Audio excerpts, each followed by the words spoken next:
Welcome to my channel. ఈరోజు వచ్చి మనం అటుకుల పాయసం ఎలా చేయాలో చూపిస్తాను రండి. అటుకుల పాయసానికి కావాల్సిన ఐటమ్స్ వచ్చి ఫస్ట్ పాలు కాగబెట్టుకోవాలండి.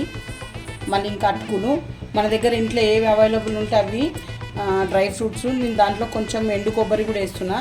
అలాగే 1 కప్పు బెల్లం తురుము, కొన్ని నీళ్ళు పోసుకొని బెల్లాన్ని కరగబెట్టుకోవాలండి.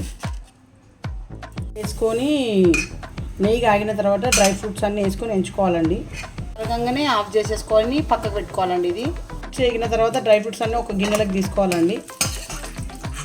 అటుకులు కూడా వేసుకొని ఎంచుకోవాలండి. నేను ఎట్లా తెలుసు అంటే 2 ముక్కలు కావాలండి, క్రిస్పీగా అయిపోతాయి అటుకులు. అప్పుడు మనకి ఫ్రై అయినట్టు అర్థమైపోతుంది. అప్పుడు గ్యాస్ బంద్ చేసుకోవాలి. పాలను బాగా మరగబెట్టుకోవాలండి. ఫస్ట్ నుంచే మరుగుతూ ఉండాలి పక్కకి. ఇవి మనం ఎంచుకున్న డ్రై ఫ్రూట్స్, అటుకులు కూడా వేసేసేయాలి. వేసిన తర్వాత ఒక 3 నిమిషాల పాటు ఉడకనివ్వాలండి. ఇలాచి పొడి కూడా వేసేసుకోవాలి. చల్లార్చిన తర్వాత పోయాలి. ఇందులో గట్టేసి బెల్లం వాటర్ పోసేసేయాలి. అటుకుల పాయసం రెడీ.